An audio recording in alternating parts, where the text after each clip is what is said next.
It was 7:03 a.m. when Vanessa Whitman opened her phone and saw it. A notification from her sister-in-law, a simple message: "You need to see this." Still half asleep in her penthouse bedroom overlooking the Upper West Side, Vanessa tapped the link. And there it was. A photo of her husband's mistress, half naked, tucked under sheets Vanessa instantly recognized. Those weren't just any sheets. They were the custom Egyptian cotton ones she had chosen herself, the set monogrammed with her and Logan's initials. The very same bedspread that once represented love and commitment, now displayed online for the world to see on Instagram. The caption read, "Sunday mornings with him blessed mine." Vanessa's heart didn't race. It didn't stop either. It simply hollowed. After 12 years of marriage, 2 children, and an empire they'd built together, it wasn't rage that filled her first. It was silence. A suffocating, searing silence. The kind that grips your bones before the tears even form. Logan Whitman, her husband, was supposed to be in Chicago on a business trip. He had kissed her goodbye just 3 nights ago with a promise to call later. He never did. Now she knew why. Vanessa set the phone down carefully on her nightstand.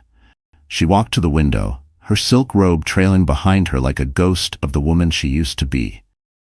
Outside, the city was waking up. Taxis honked below. Joggers passed with headphones in. People living, unaware. She pressed her forehead against the glass. She didn't cry, not yet. Instead, she thought, carefully, strategically. Because if there was one thing Vanessa Whitman had mastered in her 38 years, it was restraint. Raised in a family of Manhattan lawyers, she was taught to never show your hand too early. Her mother's voice echoed, "Hold the emotion. Use it later, powerfully." So that's what Vanessa did. By 8:15 a.m., she was in her walk-in closet, changing out of her robe and into a tailored cream suit. The one she wore the day she closed the acquisition deal for Hartley Media, the very empire Logan now partially managed. She wasn't going to confront him. Not today. Not yet. She was going to gather. As she buttoned the blazer, her phone vibrated again. This time a message from her assistant, Grace. "Need anything for Monday's press release?" Vanessa smirked. "Oh, Grace, you have no idea." At 10:30 a.m. she was at the Hartley Media HQ building, glass walls gleaming under the morning sun. Her heels clicked on the marble floor like a metronome of quiet fury. As she entered the executive conference room, heads turned. She was early. She was never early. "Vanessa," one of the junior partners greeted. "Didn't expect to see you in today." She offered a polite, clipped smile. Plans changed. She slid into her leather seat at the head of the table, pulled out her iPad, and opened a browser tab. She typed in "ad slot purchase Midtown Manhattan" and began a quiet search. Because if the mistress was bold enough to post that photo publicly, Vanessa was going to respond just as publicly, only louder, classier, and with enough precision to make the city blink. At noon, Vanessa stepped out for a walk around Columbus Circle. She stood across from the giant LED billboard that overlooked the heart of the district. The same one Logan had used last quarter to promote his luxury real estate firm, Whitman & Gold. She looked up at the screen and imagined the mistress's selfie blown up in 4K definition. She imagined the tagline she would write under it.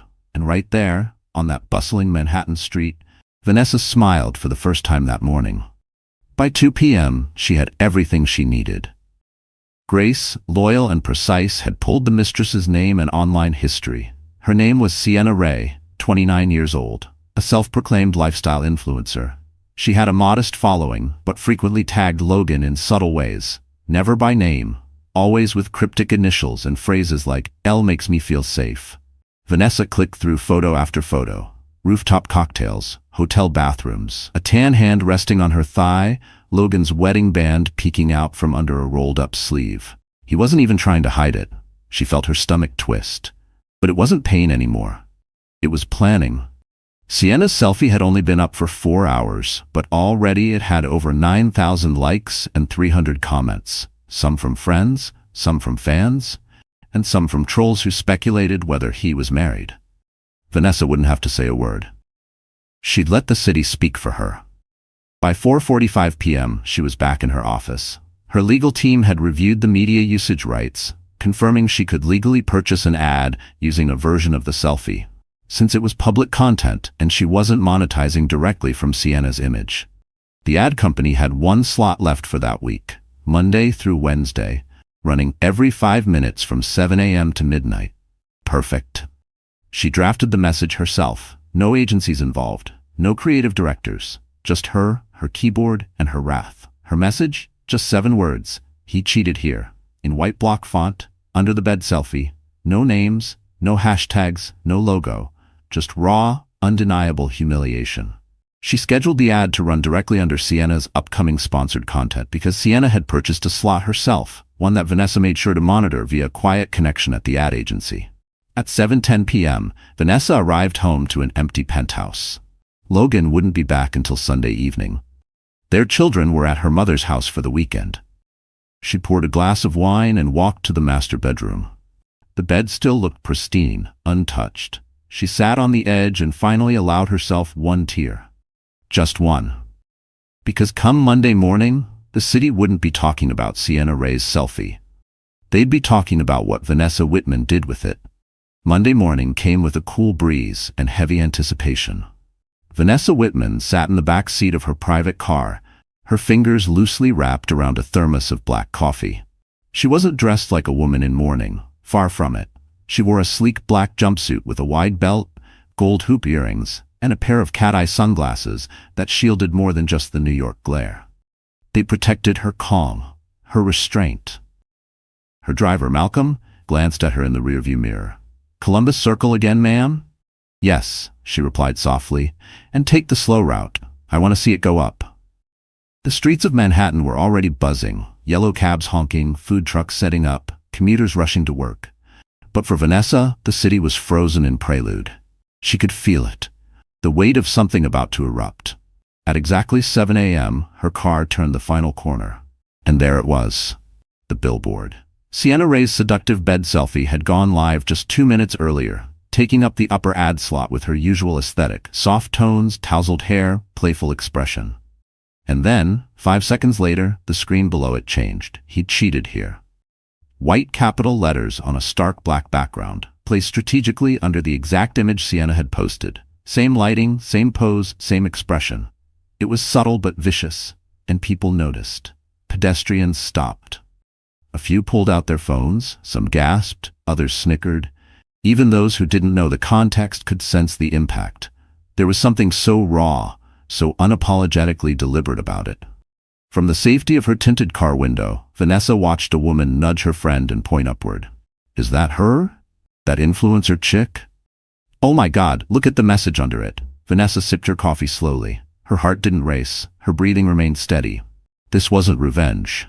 This was truth, presented plainly, without theatrics. She asked Malcolm to park a block away. "I'll walk from here," she said.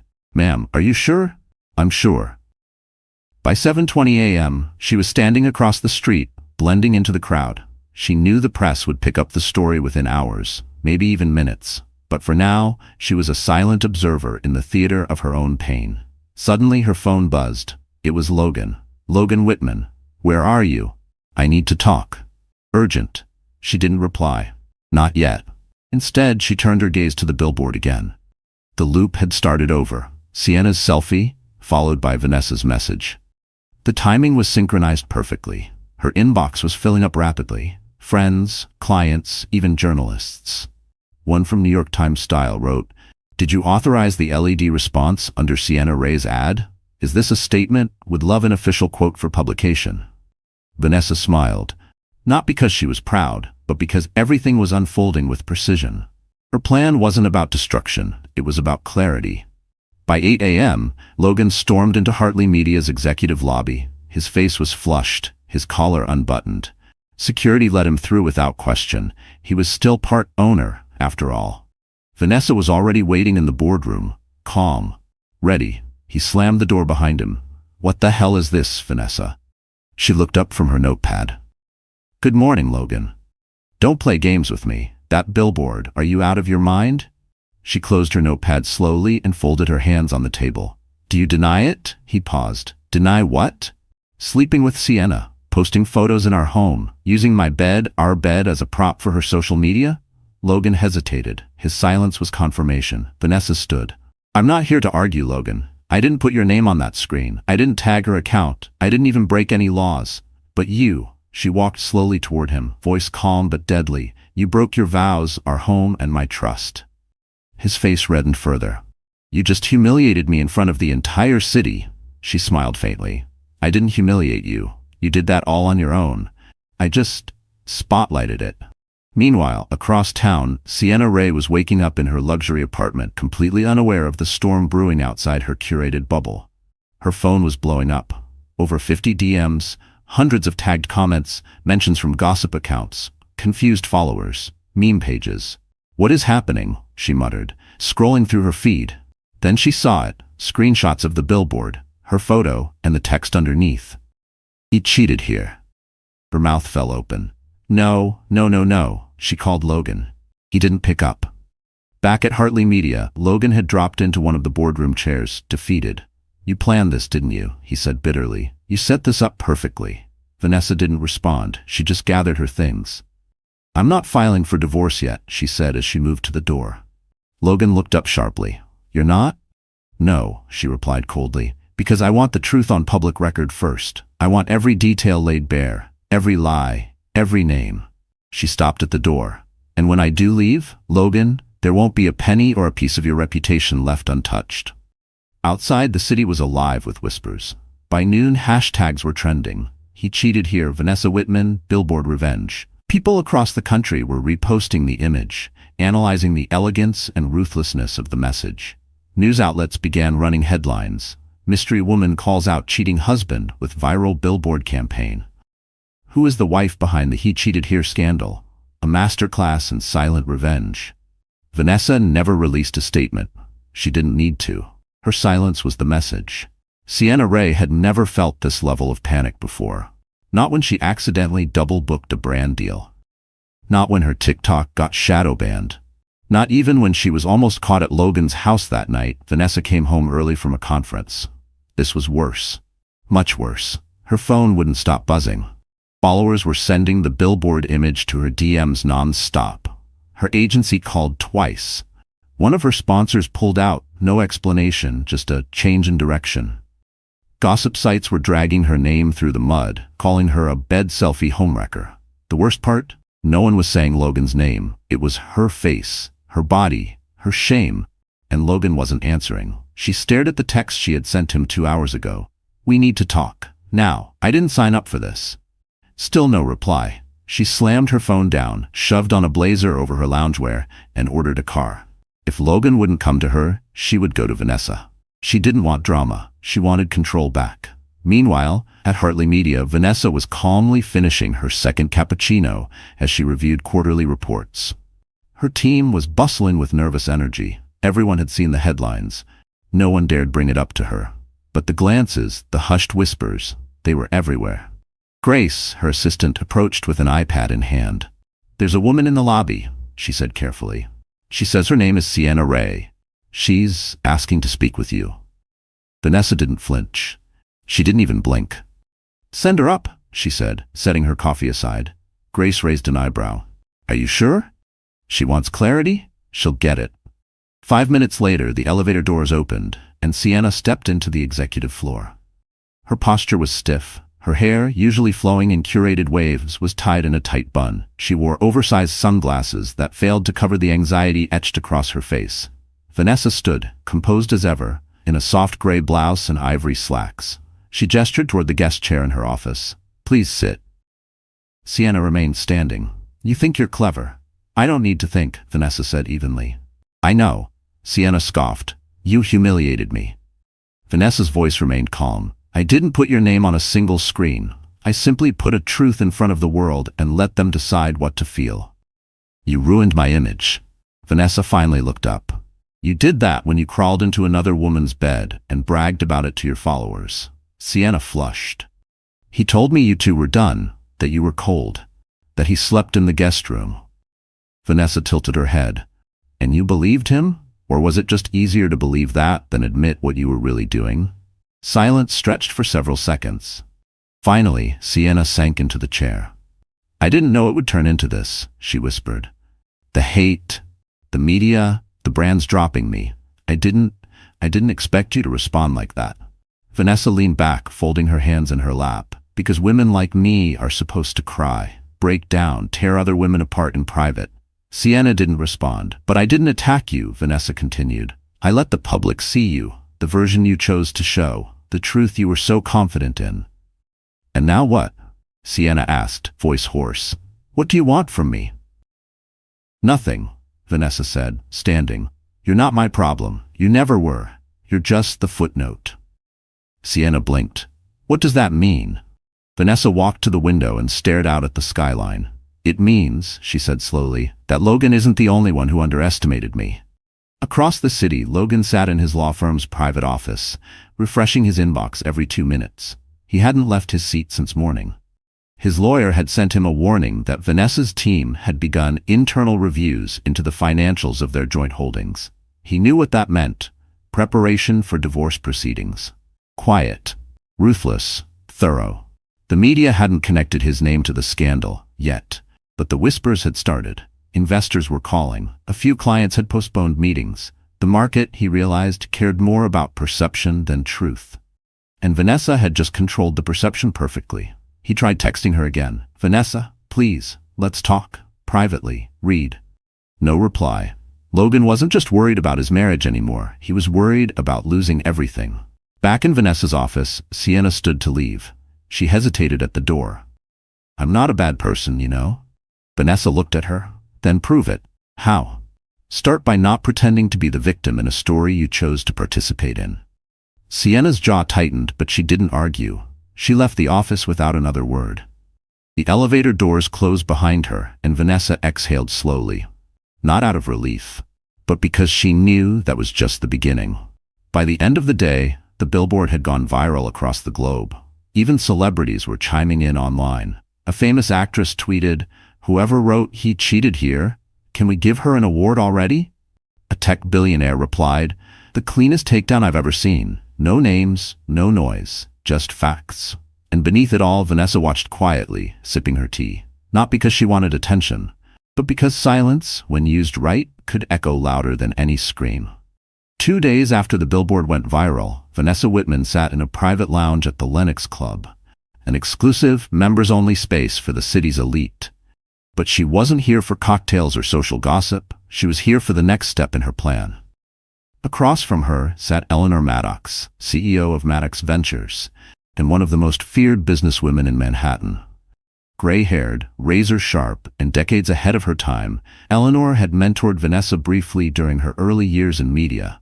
Their paths hadn't crossed in a while, but Eleanor had seen the headlines, and now she was intrigued.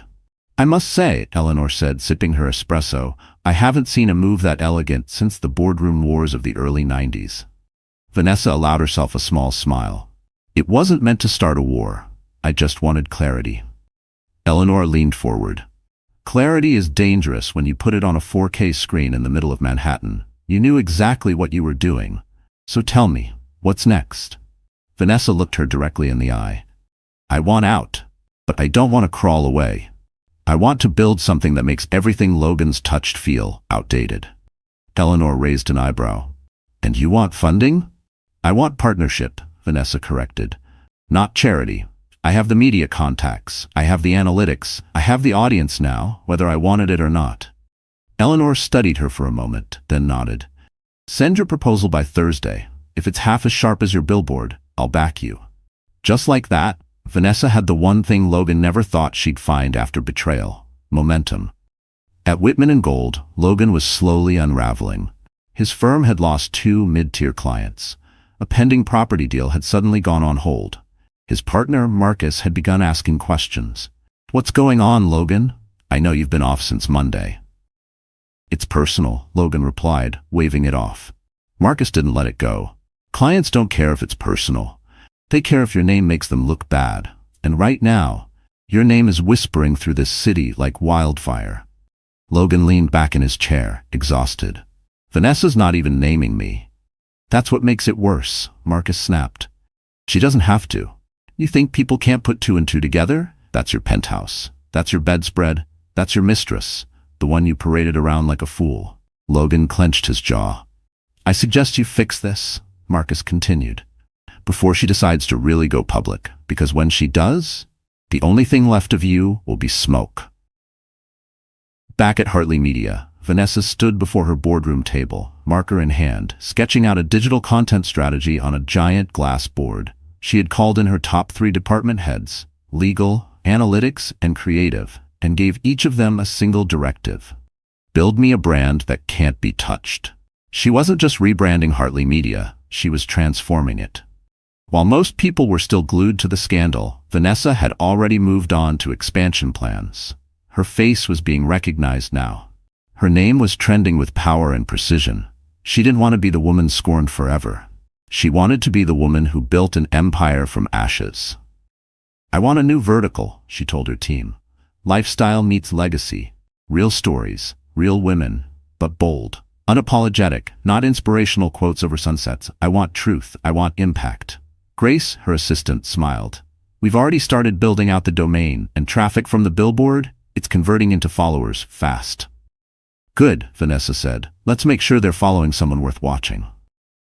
That night, Logan sat alone at the rooftop bar of the Greenwich Hotel, a glass of bourbon sweating in his hand. He hadn't heard from Sienna since she left Vanessa's office. Not that he blamed her. He had practically thrown her under the bus by staying silent. He had thought he could manage it. Keep his wife pacified, keep his mistress happy, and keep his name intact. Instead, he had underestimated Vanessa. Deeply. His phone lit up. Unknown number. You should check what your wife's building. It's bigger than you think. He frowned, tapped the link attached. A landing page opened. The title, Madeira. A sleek design. Powerful images of women. Headlines like, Rewriting What Legacy Looks Like. Stories they tried to silence. Built by women who don't flinch. And at the bottom, founder, Vanessa Whitman. His stomach dropped. This wasn't just a personal vendetta. She was starting a movement. The next morning, Eleanor Maddox called Vanessa. I read your proposal, she said. It's ruthless. I like it. Does that mean we're in business? I'll have my lawyers draft the agreement, but consider this your official green light. Vanessa exhaled. Thank you. Eleanor paused. One last question. Do you want this empire to make him regret it or forget he ever existed?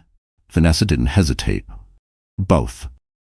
By Friday morning, the buzz surrounding the Billboard had quieted, but Vanessa Whitman's name hadn't. While most viral moments fade in 48 hours, Vanessa's had grown legs. Because she didn't just spark gossip, she planted strategy. Her new platform, Madeira, launched in beta overnight, and the early analytics were staggering. Nearly 400,000 unique visitors had landed on the site within 12 hours. Click-through rates were off the charts. Brand inquiries were piling in from companies that wanted to be part of her message. More importantly, the women, readers, viewers, consumers were showing up, and not just to watch, to belong. Vanessa sat in her new glass-walled creative suite on the 32nd floor of Hartley Media's Annex building. Her hair was swept up, a Madeira-branded mug sat next to her laptop. She wore no makeup beyond mascara.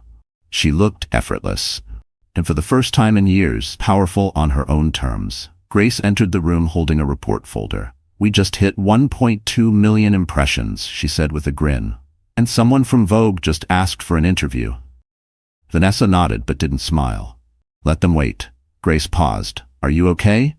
I'm focused, Vanessa said, eyes still on the screen. This isn't about revenge anymore. It's about building something that outlives the scandal.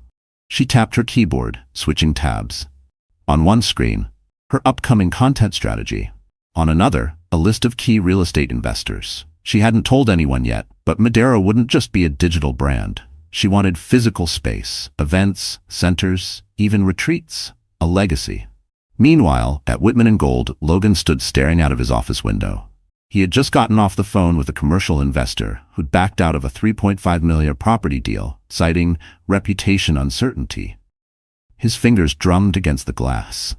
This wasn't what he expected. He thought Vanessa would burn out, ride the sympathy wave for a few days, and then return to being the composed society wife. But she was moving like a woman with a map, his map. She was taking everything he had ever used to rise, media, narrative, public interest, and turning it into fuel for herself. And worse, she wasn't even acknowledging him publicly. Not a single name drop, not a press leak, not a tell-all interview.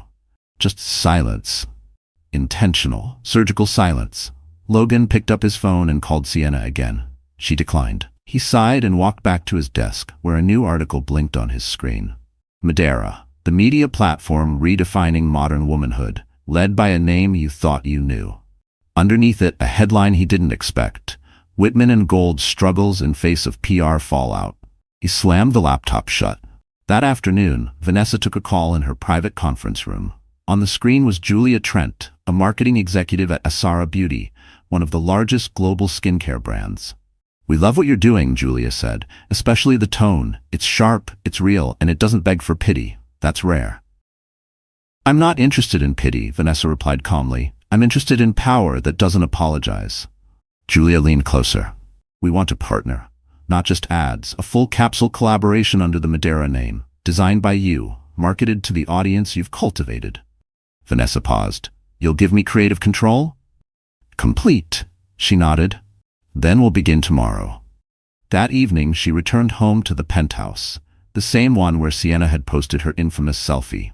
She had considered moving out, starting fresh elsewhere, but something in her resisted. This was her space, her design, her story. Why should she give it up just because someone else invaded it? The living room was quiet, sun dipping behind the skyline. She walked into the bedroom, paused, then opened a drawer. Inside was the wedding photo Logan had hidden after their first argument about trust, back when he had deleted a few harmless DMs and told her she was being paranoid. She looked at it for a long moment. Then she placed it face down and shut the drawer. Later that night, at a high-end lounge in Soho, Logan met with Marcus and a crisis PR consultant. "You need to get ahead of this," the consultant said, scrolling through a tablet. "Even without your name directly involved, people know, and she's not going to stop." Logan gritted his teeth. "She hasn't even mentioned me." "Exactly," Marcus muttered. "That's what makes it lethal. She's not reacting, she's building." The consultant spoke again. "If you want to salvage your public persona, you need to get on her level. Make a gesture, something visible, humble." Logan scoffed. "You want me to apologize on a podcast? Or in an op-ed," the consultant offered. "Or at a charity event. Something to reframe you as reflective, changed." Logan leaned back in his chair. "She wants to erase me." "No," Marcus said quietly. "She already has." Back at her apartment, Vanessa reviewed the final Madeira partnership contracts. She had her legal team vet everything, every clause, every fine print. She wasn't building this empire for applause. She was building it so she'd never be at someone else's mercy again. Grace peeked her head in before leaving for the night. "One more thing," she said. "You were invited to the Hudson Foundation Gala next week. It's the same one Logan is co-hosting." Vanessa looked up. "Will Sienna be there?" "Rumor says yes." She thought for a moment, then nodded. "Good. RSVP yes." Grace blinked. "Seriously?" Vanessa smiled. "Let's give the city a new headline." The night of the Hudson Foundation Gala arrived with thunder in the sky and tension in the air. It was one of New York's most exclusive social events, an annual spectacle for the city's richest, most influential, and most carefully curated. Red carpet, flashing lights, journalists stood like snipers at every turn, waiting for scandal, surprise, or spectacle. And tonight, Vanessa Whitman promised all three. She stepped out of the black SUV in a floor-length, midnight blue gown that shimmered like starlight. The dress clung to her body in all the right places, elegant, powerful, daring. Her hair was swept into a low, polished bun, and around her neck was a necklace from the Cartier high jewelry collection that hadn't even been released yet. But what made every head turn wasn't just the dress, it was who stepped out behind her. Julian Decker. Billionaire. Media mogul. Known for building one of the fastest-growing global tech empires and famously elusive in public. Rumored to be dating actresses, models, even royalty, but rarely seen at society events. Until now. He extended a hand to Vanessa as she stepped onto the marble steps, then tucked her hand into the crook of his arm like they'd done it 100 times before. The cameras exploded. Click, click, click. People whispered. Phones came out. Even the security guards looked stunned. Logan Whitman, who had been giving an interview by the champagne fountain, turned his head and froze. The reporter turned too. "Mr. Whitman, is that your wife?" Logan couldn't speak, because technically, yes. Vanessa was still his wife. But there she was, smiling confidently beside a man who was rumored to be worth double Logan's net worth. Logan's jaw clenched. Sienna, standing nearby in a pale gold gown, followed his gaze and saw Vanessa. Her smile disappeared. Inside the gala, everything sparkled. Crystal chandeliers, violin music, trays of champagne. The city's most powerful floated from one conversation to another, pretending not to watch Vanessa glide across the ballroom. Julian didn't leave her side. Every move was intentional, every glance calculated. Vanessa didn't need to say a word. Her presence spoke volumes. She was no longer the wife of Logan Whitman. She was the future. At the far end of the room, Logan finally approached her. "Vanessa," he said, barely above a whisper. She turned, raising her glass just slightly. "Logan." He glanced at Julian but said nothing. "I didn't expect to see you here," Logan muttered. She smiled politely. "It's a public gala, and I was invited." He leaned in. "Are you seriously doing this? Parading around like what?" she asked coolly. "Like a woman who knows her worth? Or like someone who refuses to be defined by someone else's betrayal?" Julian stepped slightly forward, saying nothing, but his presence was enough to make Logan take a half step back. "This isn't a game, Vanessa." "No," she replied. "This is real life. And for once, I'm the one writing the narrative." Logan's eyes narrowed. "You want war?" Vanessa looked past him, out toward the room full of whispers and flashing lights. "No," she said, voice smooth. "I want peace. You're the one who made everything a battlefield." Then she turned away. Across the room, Sienna tried to pretend she was unbothered, sipping her champagne and talking to a minor TV producer.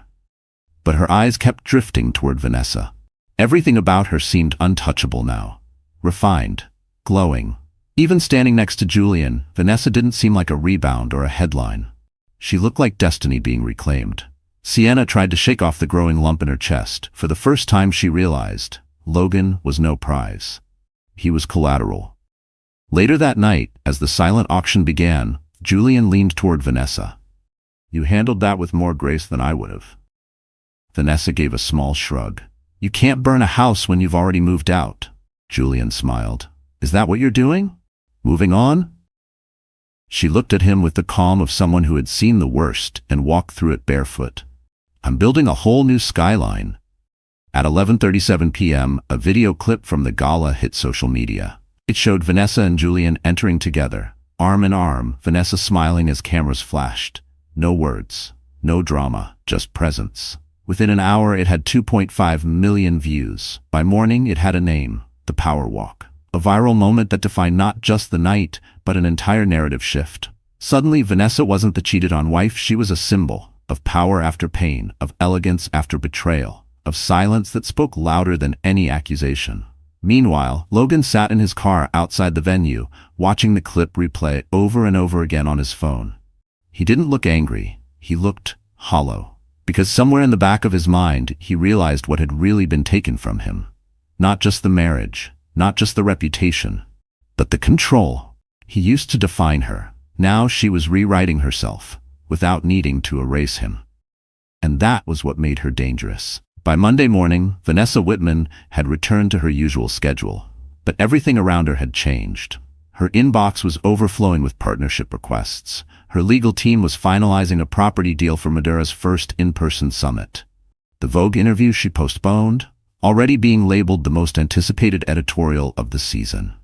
Every headline read the same undertone. She wasn't just surviving, she was taking over.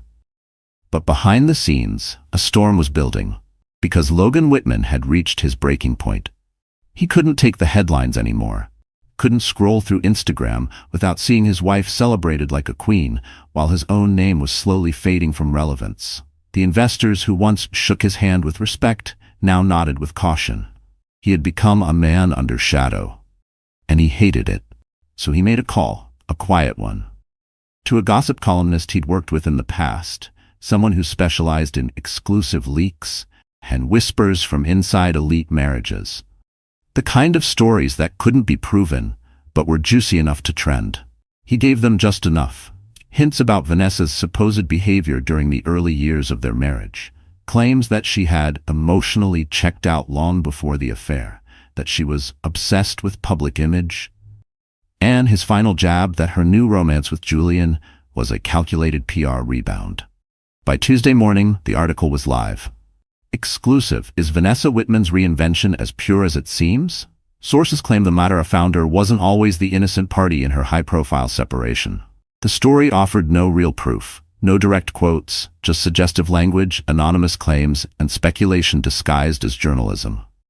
Logan thought he had won, until he saw what Vanessa did next. At 11 a.m., Vanessa posted a single story to Madara's Instagram page. It was a photo of a crumpled printed version of the article, tossed into a recycling bin. The caption read, "If the truth scares them, they'll rewrite it. Good thing we know how to publish our own." No tags, no names, but the internet got the message. Within an hour, her fans began flooding the original article's comment section. "This is trash. Vanessa doesn't need to play dirty, she wins with class. Even her recycling has more value than this clickbait. Imagine leaking false rumors and still being irrelevant." Then came the journalists, reputable ones. One investigative writer even posted, "No evidence, no sourcing, just bitterness disguised as journalism. She deserves better than this." And just like that, the attempted smear campaign backfired. Hard. Back at Madara HQ, Grace stood at Vanessa's office door holding a tablet. "You want to address it more directly?" Vanessa looked up from her desk, where a new feature layout was open. "No. Are you sure? We could do a video, a post, even a podcast response." Vanessa shook her head. "We don't feed what we've already outgrown." Grace smiled. "I figured you'd say that." Vanessa stood, walked over to the glass wall, and looked out at the city skyline. "Let them exhaust themselves," she said quietly. "We're building. They're scrambling." But she wasn't done just yet. Later that afternoon, Vanessa walked into a meeting with her legal counsel. "I want to file for divorce," she said clearly. "No separation period?" her attorney asked. "No, immediate filing. No delays, and I want to initiate a formal audit of all joint holdings." The room went silent for a beat. "You're sure?" Vanessa didn't blink. "Logan made our marriage a performance. I'm just giving him the final curtain." That evening, Logan received a knock on his apartment door, a manila envelope. Inside, divorce papers filed, signed, delivered, with a note paper clipped on top. "It's time for both of us to tell the truth. I just prefer to do it in court." His hands trembled slightly as he set the papers down. His PR stunt had failed. His mistress had distanced herself. And now the one person he always believed would never walk away had officially done just that. Not with chaos, but with certainty. On social media, the public rallied harder behind Vanessa than ever before. They didn't just admire her power, they trusted her silence. She didn't need to clap back with words. She responded with action, with growth, with purpose. By Friday, Vanessa announced the first Madara Summit to be held in Los Angeles in 6 weeks. The tagline? No more permission, just power. Tickets sold out in 3 hours. Over 800 women from across the country registered for livestream access within a single day. News outlets called it a cultural shift. Vanessa didn't respond. She was already planning the second summit. At home that night, she sat by her bedroom window, the lights of Manhattan twinkling in the distance. Julian texted her. "Proud of you. Want to celebrate?" She typed, paused, and deleted her first reply. Then wrote, "Let's celebrate when I'm not just surviving, but finished building." He responded instantly. "Then I'll be waiting. Just don't take too long. The world already knows who you are." Vanessa looked at the skyline, sipped her tea, and let the silence settle in her chest. She hadn't just won a war. She had built a kingdom while the enemy watched. 6 weeks passed faster than Vanessa Whitman had anticipated. The Madara Summit in Los Angeles had sold out, then doubled in size. The venue had been moved twice to accommodate the demand. By the time the final week arrived, Vanessa and her team had transformed a once-empty convention center into a space charged with intention. Clean white walls, bold quotes etched in gold foil, and a massive LED backdrop that read, "We are not the aftermath. We are the architects." It was more than an event, it was a statement. Women flew in from over 30 states, influencers, executives, mothers, activists, artists. Some were freshly heartbroken, others were rebuilding. Many had no public platform, but they were here to find something bigger than themselves. Vanessa stood backstage in a black tailored jumpsuit, nerves coiled in her stomach like a tight spring. Julian had offered to fly in, but she declined, not because she didn't want him there, but because this was hers. She had built this stage, and she needed to walk onto it alone. 2 minutes, Grace said, her headset tilted as she peeked backstage. Vanessa inhaled deeply. She wasn't nervous about the words. She was nervous because, for the first time, she wasn't speaking as a wife, or a businesswoman, or a name in a scandal. She was speaking as herself. The woman who'd walked through betrayal and somehow found a blueprint in the wreckage. The music faded, lights dimmed, a soft spotlight lit the center of the stage, and Vanessa stepped out. The applause started slowly, then grew. Thunderous, standing ovation before she had even said a word. She smiled, stepped to the mic, and began. "When I first realized my marriage was over, I didn't cry right away," she said, voice steady but rich with emotion. "I didn't scream, I didn't pack a bag and leave in the middle of the night." She paused. "I sat at my window with a cup of coffee and stared at a city that didn't care." Laughter rippled lightly through the crowd, but it was the kind of laughter that came from knowing. People loved to ask me what hurt most. Was it the betrayal? The humiliation? The gossip? She tilted her head. But no one ever asks what I learned. A hush settled. I learned that silence is not weakness. That dignity can roar louder than drama. That you don't have to win every argument if you're willing to win the war. Applause broke out again. She continued. I learned that forgiveness isn't something you give to someone who broke you. It's a release you give yourself, so you can stop carrying someone else's mistake as your burden. She let the words settle. And most of all, I learned this. You don't rebuild from ashes with rage. You rebuild with vision. At that line, the crowd was on their feet. Applause turned into cheers. Women wiping their eyes, others standing taller, heads nodding. Vanessa waited. Then, when the room had settled again, she gave them what they didn't know they needed. Today, you are not just an audience, she said. You are a council. You are legacy. You are witnesses to your own redefinition.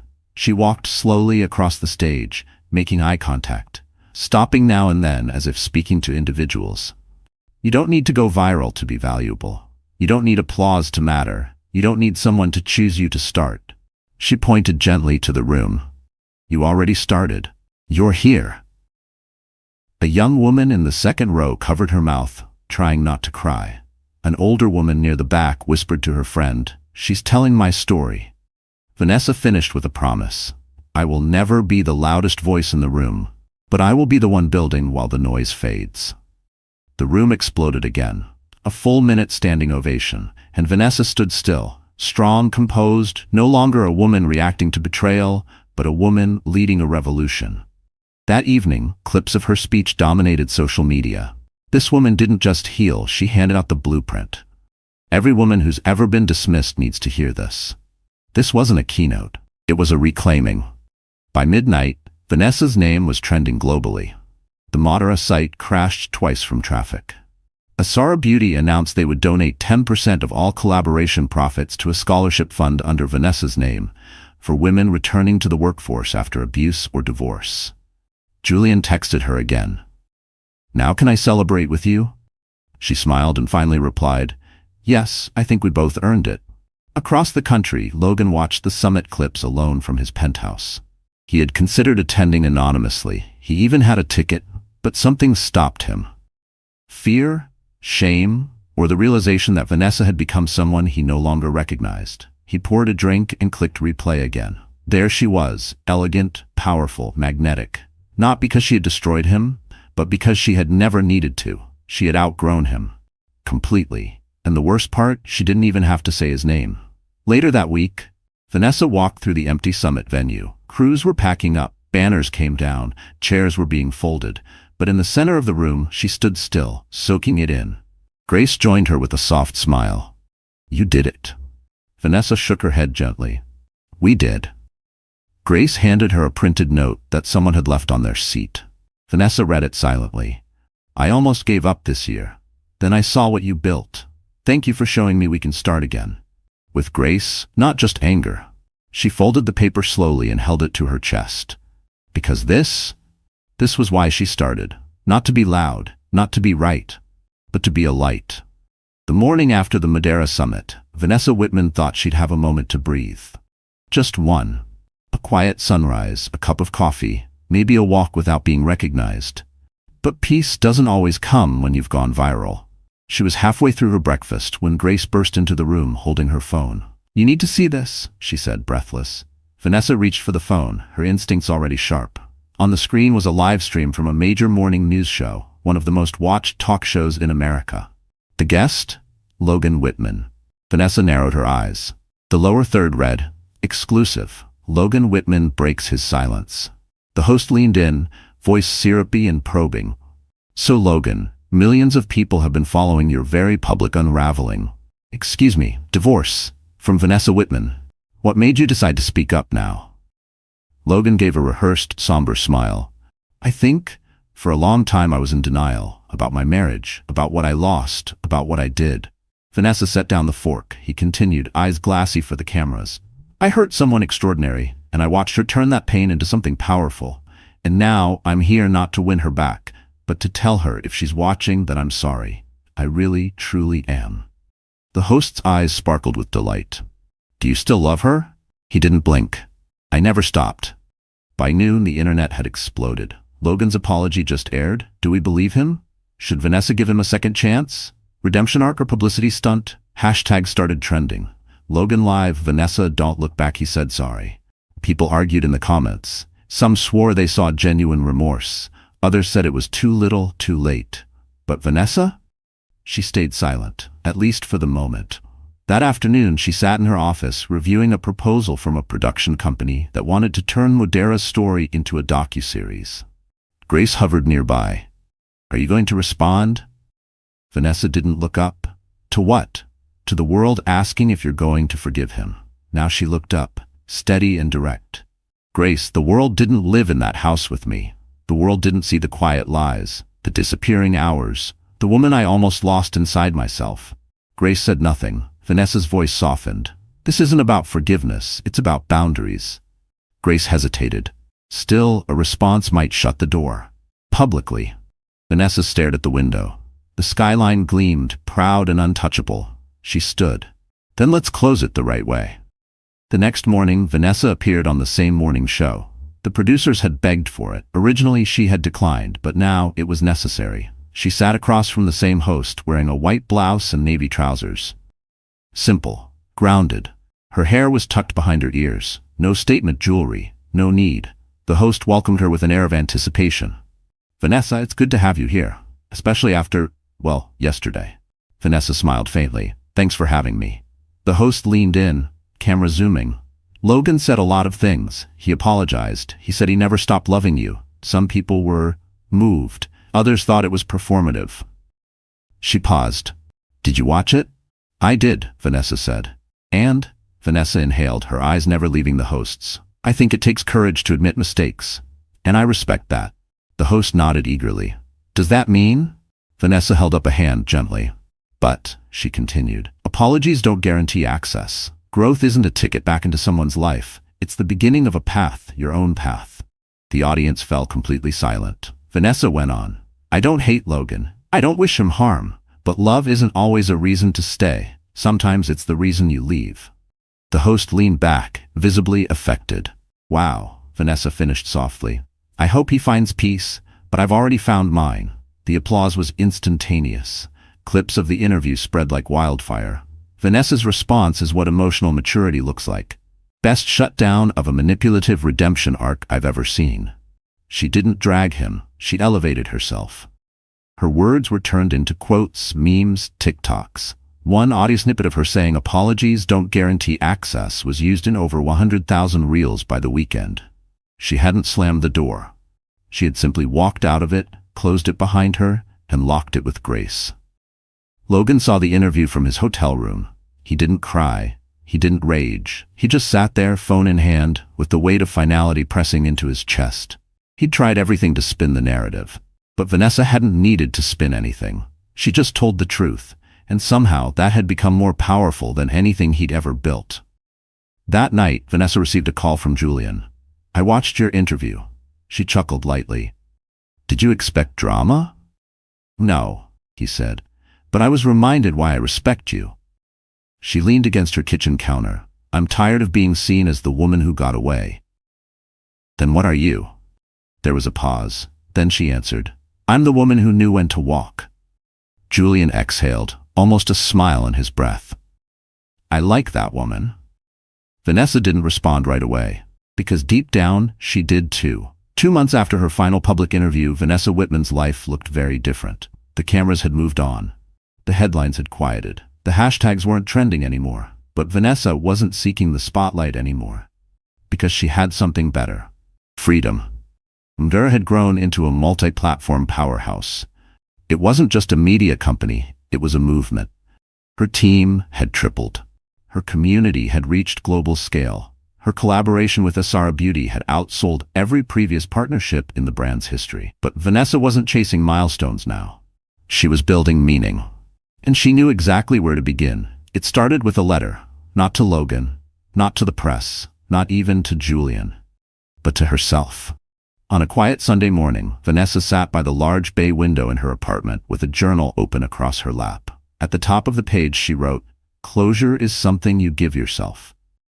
And then she wrote everything she wished she'd known before the betrayal, before the whispers, before the spotlight. She wrote about the silence that taught her strength, the pain that taught her patience, the endings that disguised themselves as beginnings. When she finished, she didn't reread it. She folded the page and tucked it into an envelope labeled simply, "In case I ever forget who I am." That week, she finalized the purchase of a new brownstone on the Upper West Side, not because she needed more space, but because this time, the space would be hers, and hers alone. No shadows, no ghosts, no us or ours, just Vanessa. It was a quiet victory, but one that felt louder than any applause she'd ever received. Grace handed her the keys with a wink. "Finally," Grace said, "a home that fits the woman you've become." Vanessa smiled, gripping the cool brass key. "No," she replied, "a home that fits the woman I always was. I just didn't know it yet." Meanwhile, Julian Decker had kept his distance, but not because he wasn't interested, because he respected her timeline.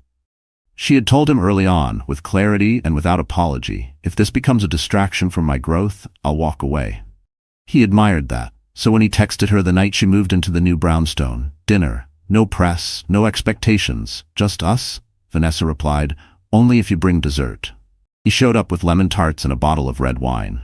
They sat on the floor, unpacking boxes and memories. No pressure, no plans, just presence. Across the city, Logan had quietly stepped down from Whitman and Gold. The scandal hadn't destroyed him, but it had exposed him. Investors no longer trusted his name. His deals began to collapse under reputation risk. His polished charm had lost its edge. And more importantly, he had finally accepted that Vanessa wasn't coming back. He saw her interview replayed once on a late-night segment and turned it off halfway through.